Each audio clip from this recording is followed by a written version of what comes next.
Continuing discussion of Sri Vishnu Sahasranama, name 983, Anna, generally understood to mean food. Sri Parashara Bhatta explains this name to mean Vishnu means he who is enjoyed. Anna, food. We enjoy food, but Parashara Bhatta gives a more broad meaning, he who is enjoyed. The object of enjoyment by those who have been blessed by him with the power to enjoy him. With the idea that a real devotee doesn't see anything enjoyable except Krishna, and he is everything for them. Pure devotees enjoy life with a thrill at every moment, and that thrill is Krishna. Sub-commentator V.V. Ramanujan refers to Namalva's Parashuram to his devotee, to Krishna's devotee, everything is Krishna. Food, yes, Anna.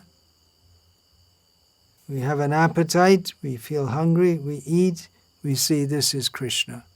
We feel thirsty, drink water, this is Krishna. And betel leaves, taken after food, they see only as Krishna. Now, of course, we in the Gaudiya Sampradaya, at least in the line of Bhakti Saraswati, we don't take betel leaves, but they are offered, should be offered to Radha Krishna deities. And in some sampradayas, especially the Grihastha devotees, take that as prasadam.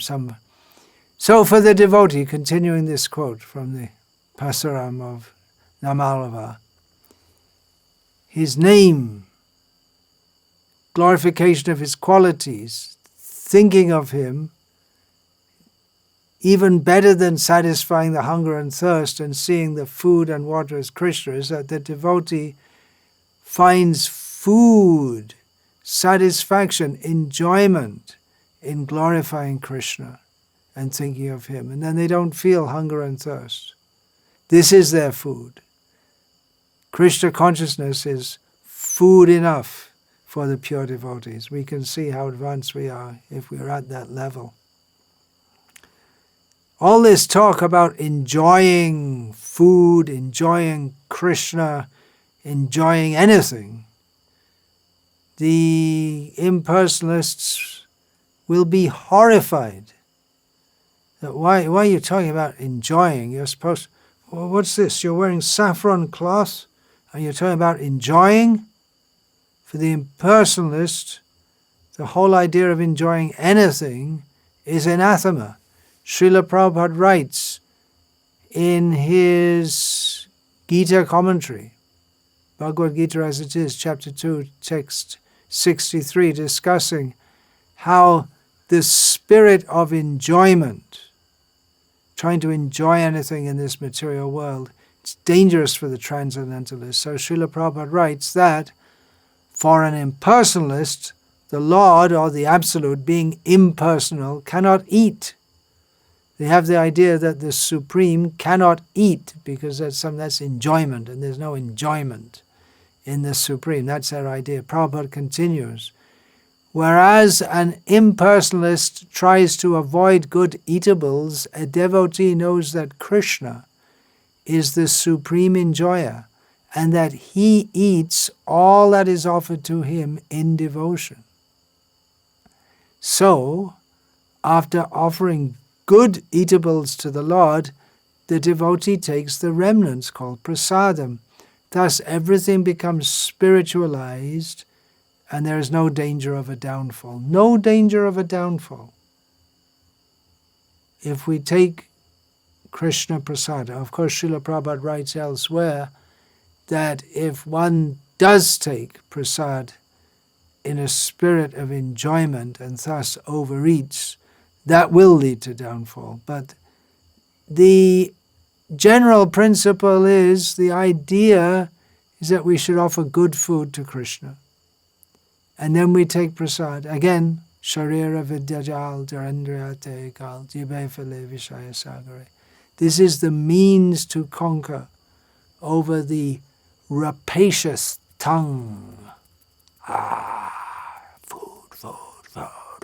Give me more food. I want food. Stuff it in. No, we think how to offer to Krishna. We can give any amount of food to Krishna.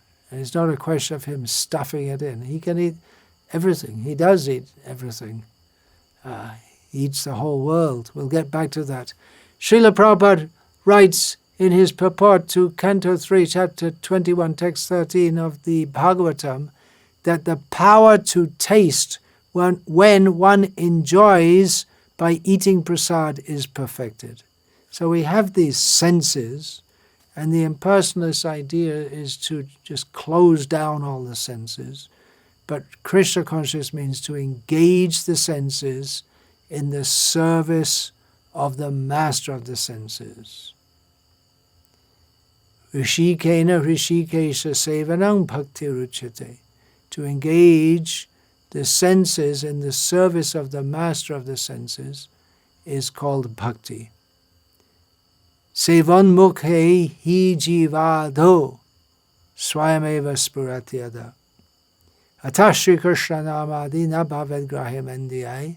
Sevan mukhe hi jivado swayameva spuratyada. The name of Krishna and everything about Krishna is not manifest to the mundane senses, but by having the service attitude, engaging the senses in the service of the master of the senses, beginning with the tongue. Krishna reveals himself. Now, beginning with the tongue, this specifically refers to chanting the name of Krishna, but of course the tongue is both a Karumandurai and a Jnanendriya. It is a working sense. That means it's used for vibrating sound. And we are recommended to vibrate the sound of the name of Krishna. And it's a perceptive sense also. So we taste through the tongue. So that very strong desire to taste, that to enjoy food, that power to taste is perfected when one enjoys by eating prasad. Of course, there's a higher level also. Sharira Vidyajal, yeah, we can dovetail this propensity to enjoy eating by taking the vow only to take Krishna prasad. And generally Krishna prasad that we know, Srila Prabhupada has given us very delicious, so many items, but sometimes we may get very plain. But even if we get very plain prasad, our vow is to take only prasad and not to go somewhere else to eat something else which is not offered to Krishna. Yeah, but the higher level, where devotees don't want to enjoy prasad, they think this is only for Krishna to enjoy. I'm not meant to enjoy.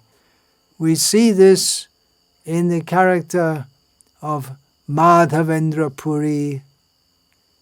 He was seeing how nicely Krishna is being served, the Gopinath deity in Remuna, and he was thinking, oh, such nice kheer is being offered to Krishna.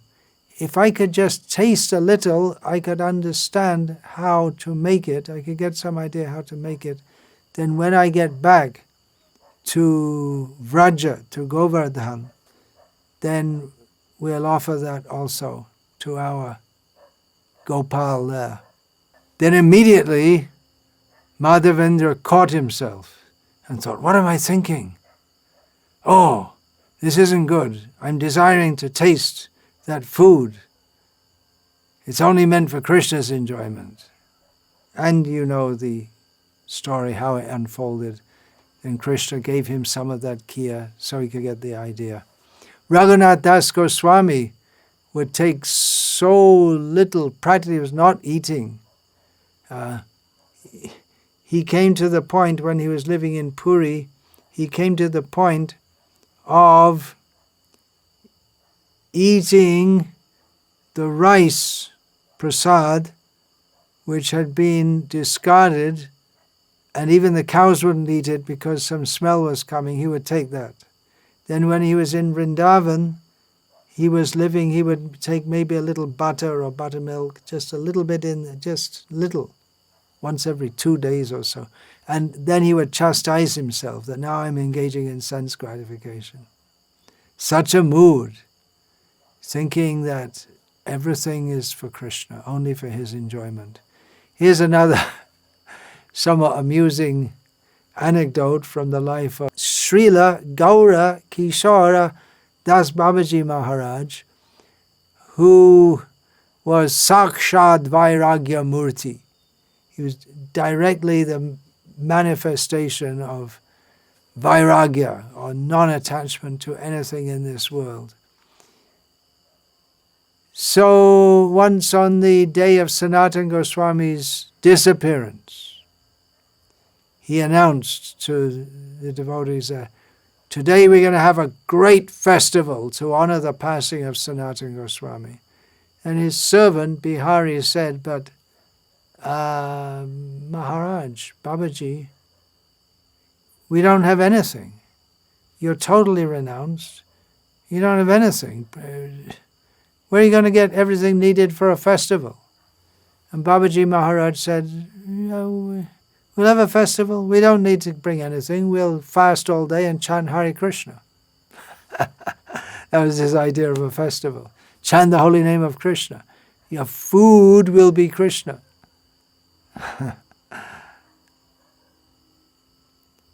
The whole of the Diva Prabandha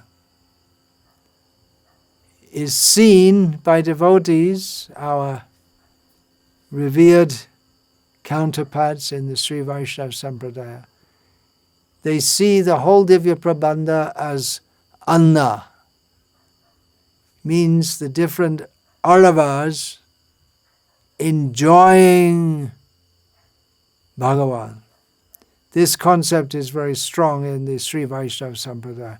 We don't emphasize it so much, at least we haven't heard this from our Gauriya Vaishnava Sampradayas, but Acharyas, but they have the idea very much that Krishna is very enjoyable. Let us enjoy him. He's made himself available so that we can enjoy him. We emphasize, following Chaitanya Mahaprabhu, that the mool, the inner feeling of the Gauriya is simply how we can serve Krishna. And then naturally we feel happy, we enjoy. But in the Sri Vaishnava Sampradaya, of course they emphasize that. The Shariri Bhav, he is to be served, and the servants, very strongly they emphasize. Kainkarya, the opportunity to personally serve the Lord.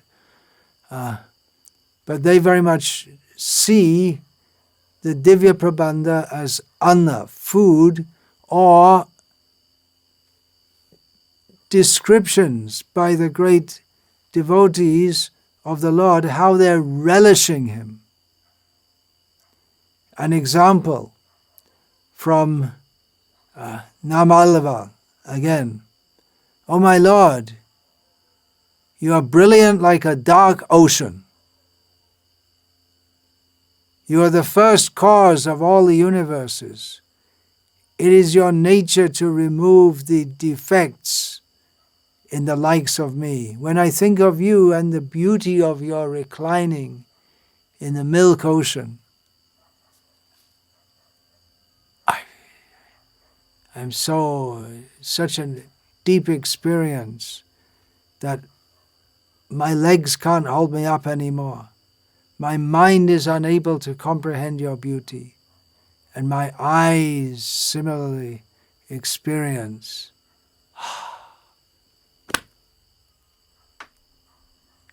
Then Kula Shekhar Alva says, when I sing your glory, your great feat of destroying or subduing the 7 terrible bulls, lifting up the whole earth in your form as Varaha, coming as Rama and destroying the wicked Ravana, tears of joy come into my eyes and overflow just like a river.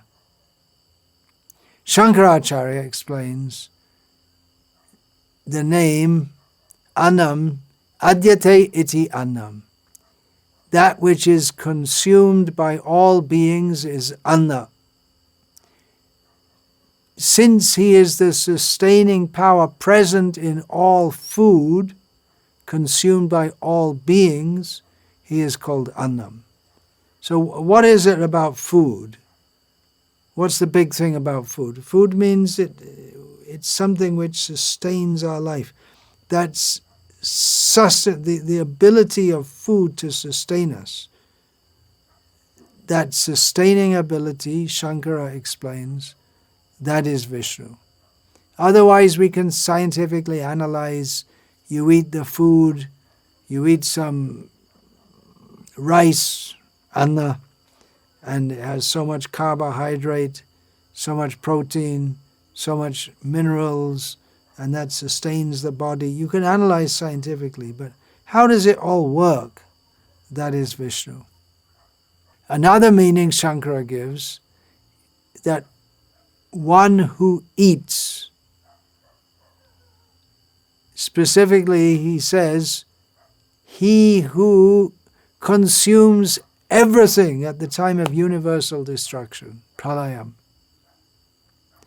Krishna Datta Bharadvaj, another revered commentator, says that Anna means breath or life. Anna pranane. So he links it to prana. We already had so many names with prana.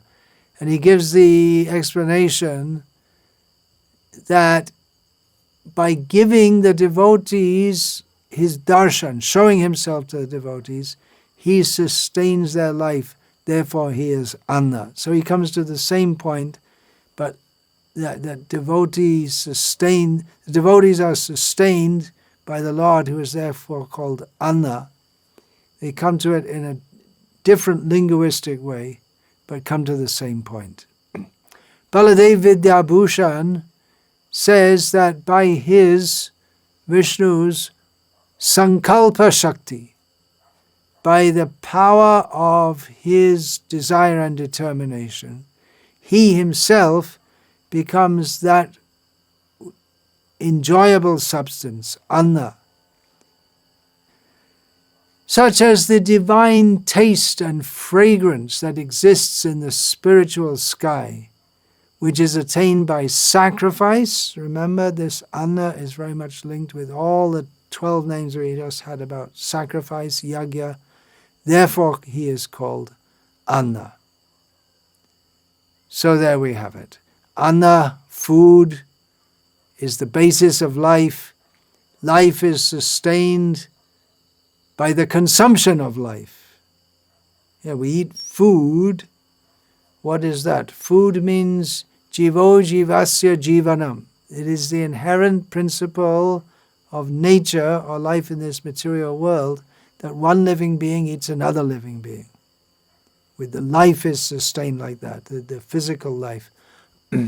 Now, sometimes meat eaters say that, well, vegetarians, you're also eating life.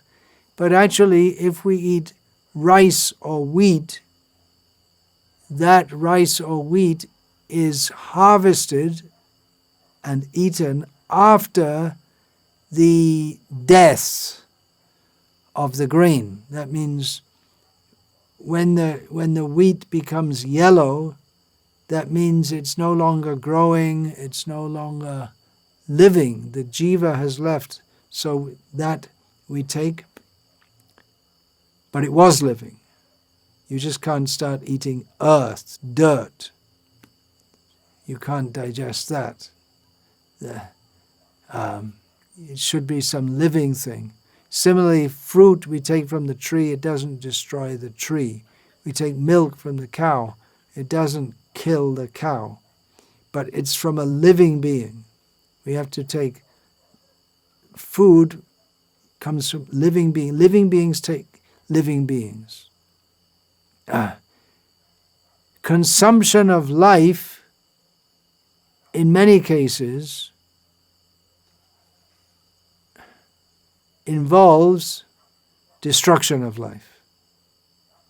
That's most true of the meat eaters. Of course, they could just eat animals which die naturally, and there are animals which do eat bodies that have died either naturally in the course of time, or just like in the jungles in Africa, the lion will kill some other animal, maybe a zebra or an elephant.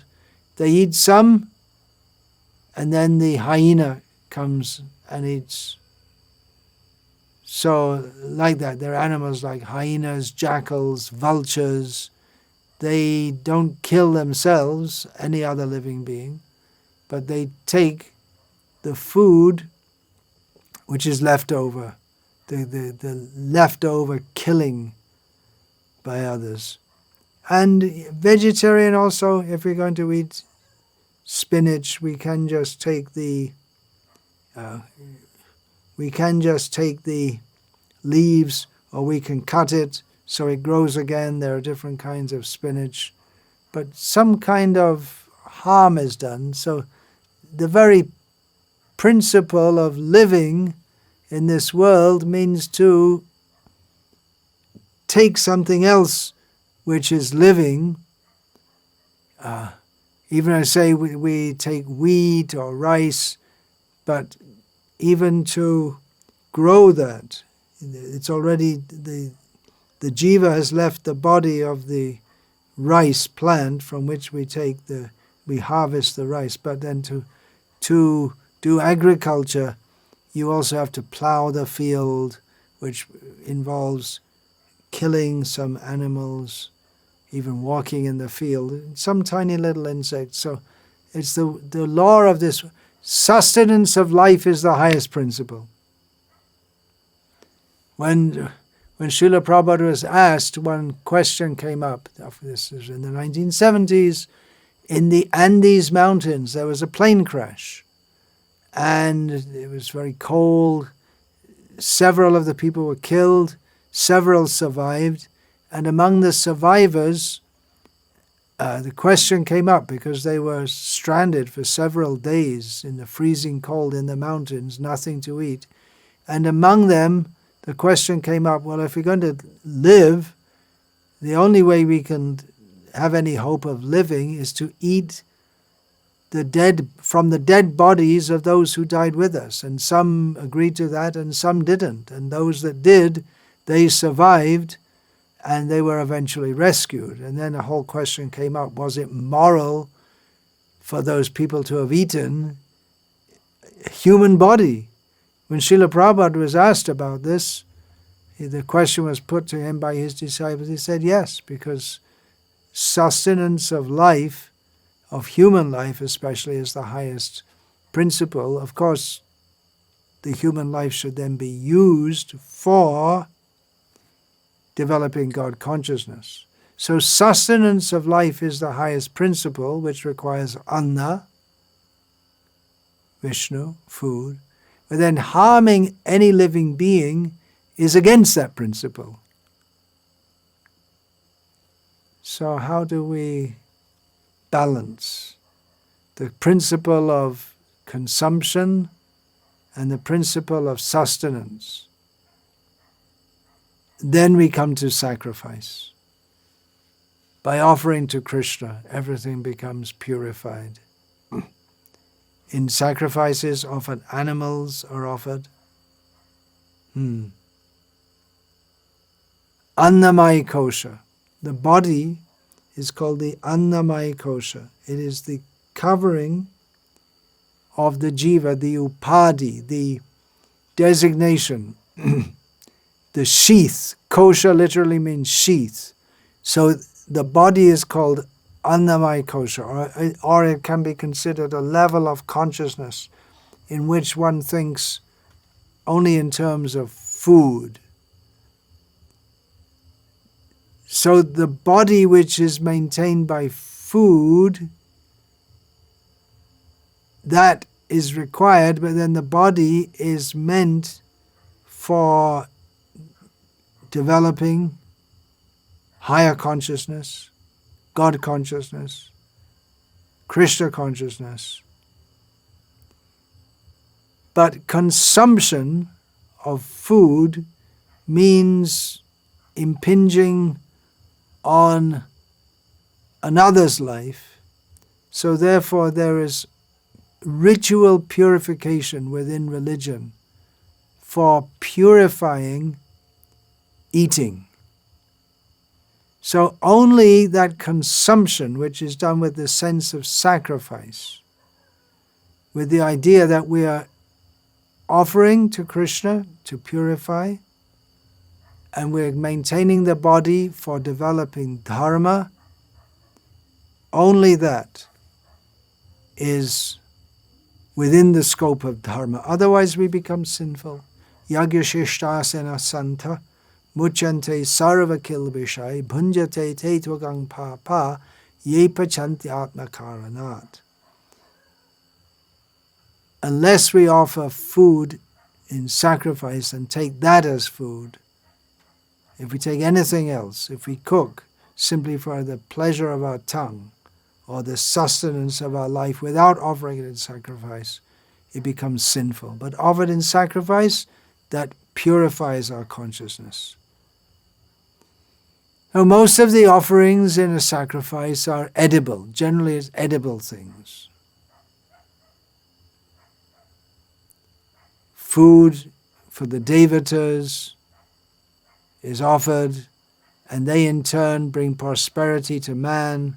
So offering and consuming are both there in a sacrifice. Each participant offers as well as consumes. Each participant means you offer to the demigods, you offer to them, they consume the fire and the grains which are brought to them by Agni, fire. And those who offer in the sacrifice, they also take yagya shishta, the remnants. So offering and consuming. So violence and consumption of other living beings is inherent in nature, but it is sought to be minimized or purified by dharma, by religious consciousness. Particularly sacrifices are there.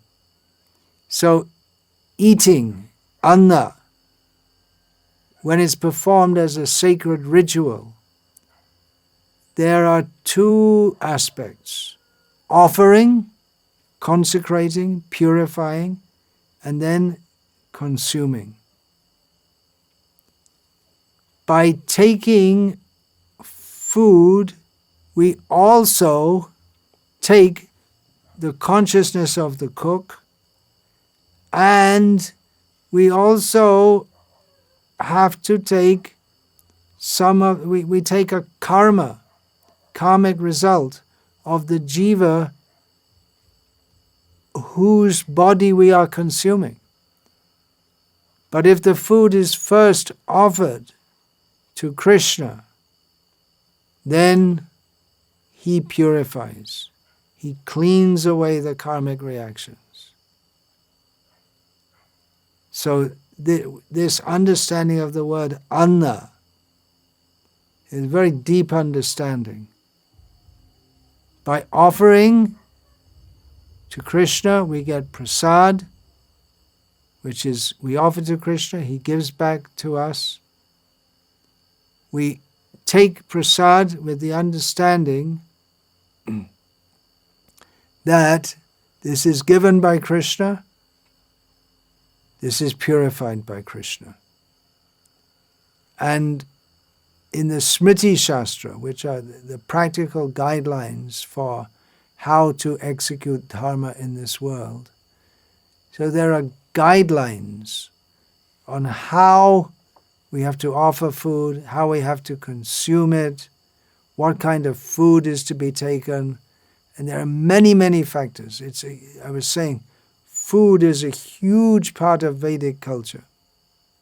A basic outline is given in Bhagavad Gita. 3 kinds of food in terms of the modes of material nature.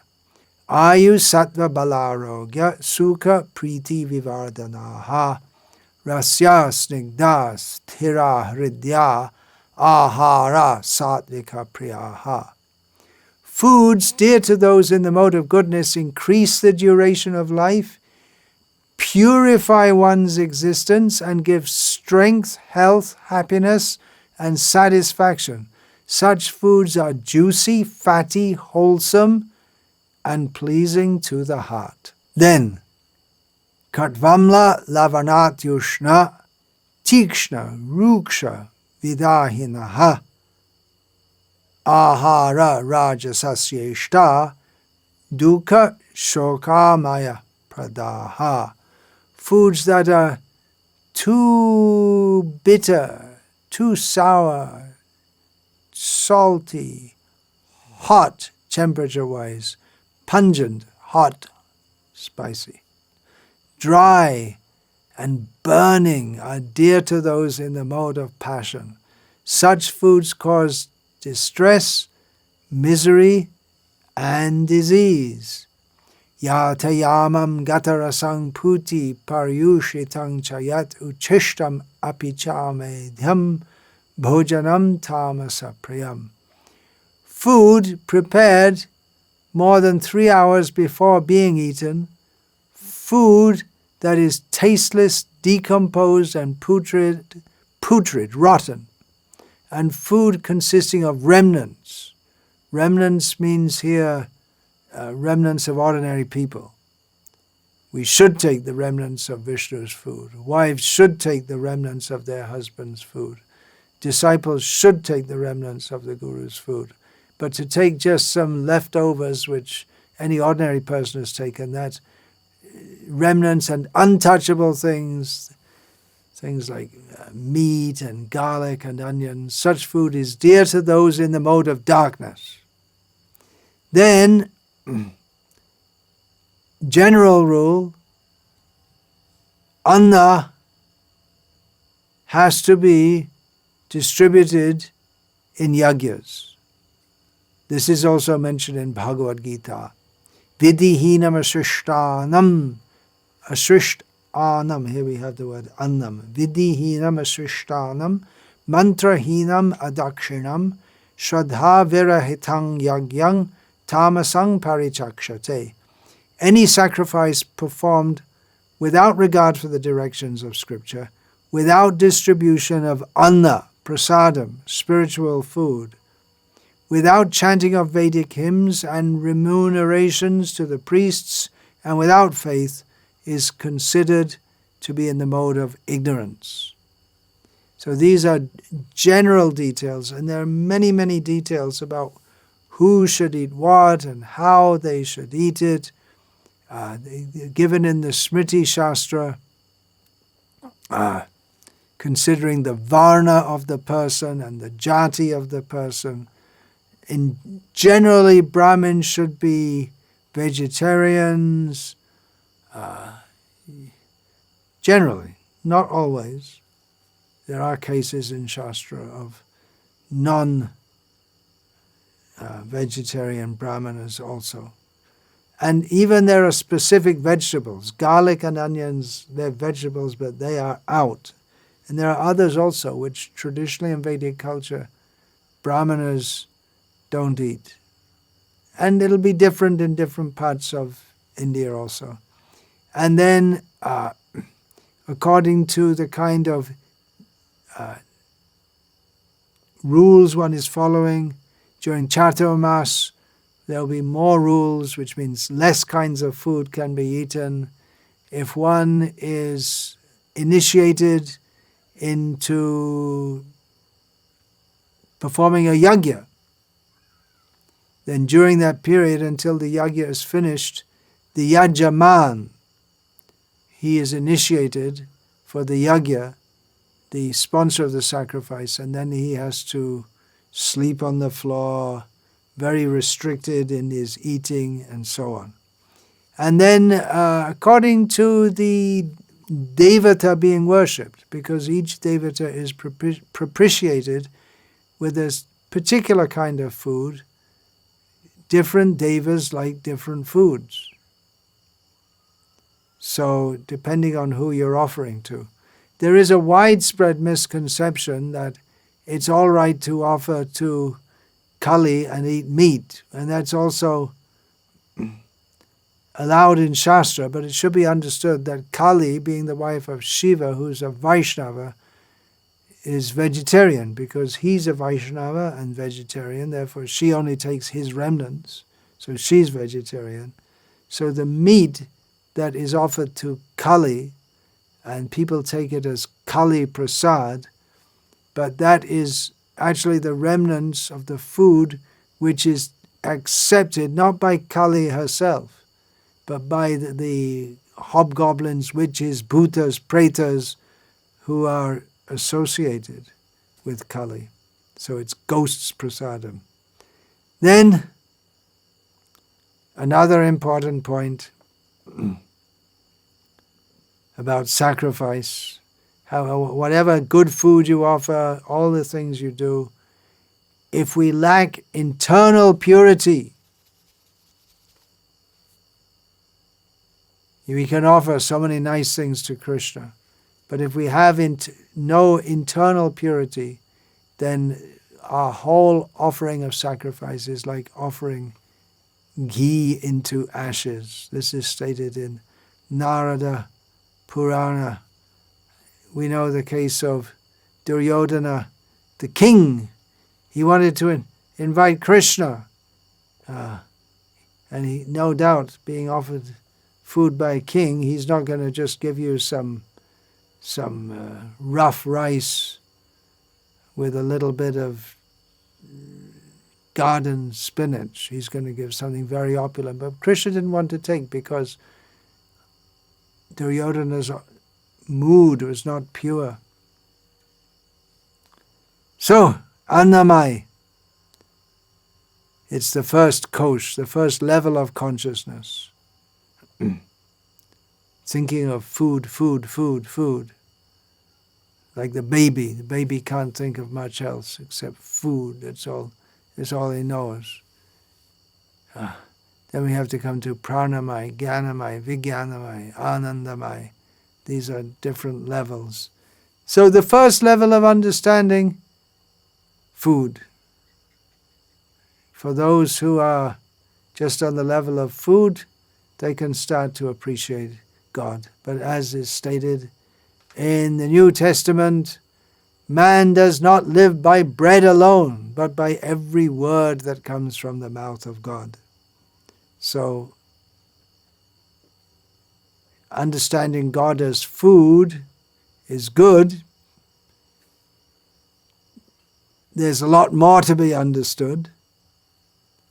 Appreciating Krishna Prasad is a good start for many